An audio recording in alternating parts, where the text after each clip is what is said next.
Hello mamas, welcome back to my channel, or hello if you are new. My name is Haley and I share all things toddler life, activities, mom hacks, you name it, anything mom slash preschool toddler related, I got you. Today I want to talk about my number one sanity saving hack as a mom, especially a work from home mom, and that is toy rotation. This one simple system is honestly one of the reasons that I'm able to work from home without consistent childcare and do it with some sanity and without solely relying on screens. So I previously have made a toy rotation video, and in that video you can see me kind of doing all the things behind the scenes. But this video is just going to be a cozy sit down. It's a rainy Saturday. I have my coffee. The kids are in their nap slash quiet time over there on the monitor. And I just want to talk about my 5 tips that I have if you are starting out with toy rotation, and then make sure that you go and check out that other video if you haven't already and just kind of see me in action. All right, first I need some coffee. Tip number 1 is to start small and to keep it simple. Honestly, do not need to overhaul your playroom in an entire night. Unless you started from day 1 and you have all of your toys out, it's just going to be way too overwhelming. Start with a couple different bins if that is the case. Grab some items, put them in the bin, and store them away. I mean, honestly, if you're just starting out, you're not going to be able to do this all in one night. So I think focus on 6 to 10 toys that you're going to keep out and tuck the rest away. It does not need to be organized beautifully right away, right? You will have time to do that slowly, but right now it's just about creating a calmer and less cluttered. You can even have another bin of 6 to 10 other toys easily accessible if you need to kind of swap things in and out. But really the main focus is to keep it simple and to get a lot of that clutter out of there, even if it's not pretty and organized yet. All right, tip number 2 is to follow your child's lead. And I just feel like this is a key in general. If you followed me with activity stuff, you hear me say that all the time.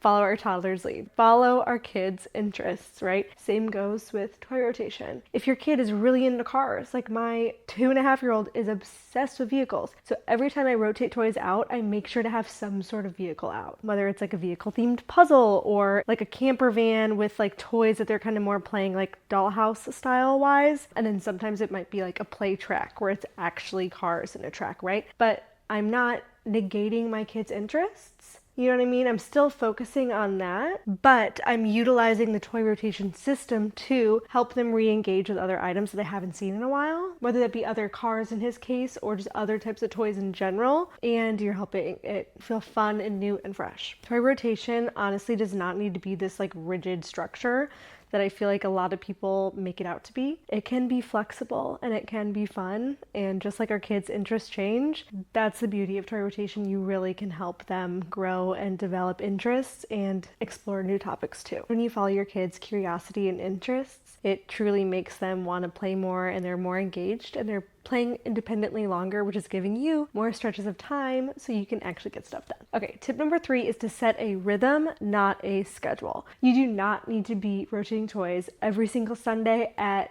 8:30 p.m.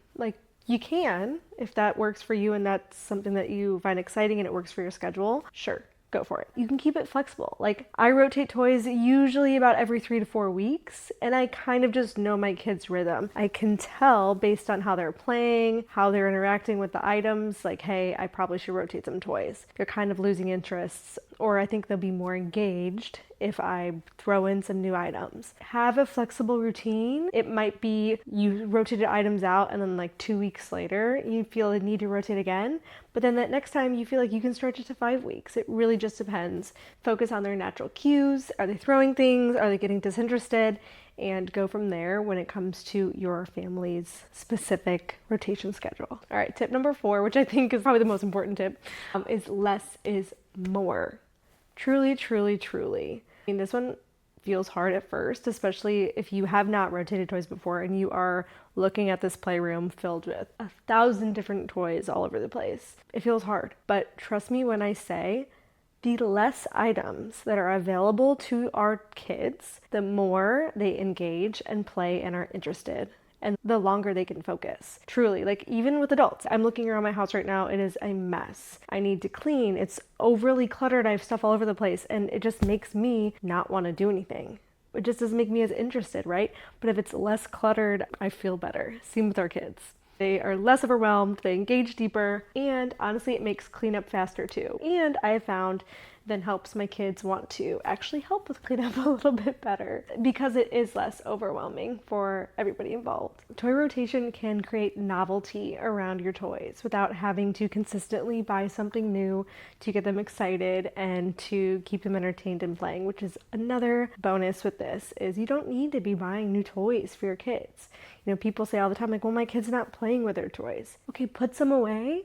Keep only some out, and then when you rotate those new toys back in, I bet you they're going to be excited to see that toy. Tip number 5 is to make storage easy. You do not need this to be like this Pinterest perfect playroom. You don't need color coordinated bins and labels and all those things. You can, but right now I just have 2 different bins and a closet in our playroom. I am wanting to organize our closet just because it's a hot mess, and I want to like have a bookshelf of all of our extra books because I do rotate our books as well. But you don't need to, especially starting out. Like, do not let the organization part of it stop you from starting. And honestly, like, use labels, use systems if you want, or don't. The point is that do something that works for you, that's easy for you, that doesn't overwhelm you, and allows you to have a more productive time during your day. And quite honestly, if the system is making you more stressed, then it's just not going to be sustainable anyway. So we don't want to set up a system that is not sustainable. All right, so to wrap all of that up, I know that was a lot of information just kind of thrown at you, but honestly, toy rotation does not need to be this huge thing. Those are the 5 main tips that you need to get going. Truly, that is all you need to get started, and then you're going to really find your own system. So ask yourself, have you been sitting and thinking, I never get anything done, or the only way my kid lets me get something done or stays entertained is if I turn on the TV? Then you need to try toy rotation. Those are your signals. Those are your signs that this is something that you and your toddler actually really need. Give it a try. It's simple, it's free. The worst that can happen is it doesn't really do anything, but I bet you if you give it a try, it's gonna be really helpful in your home.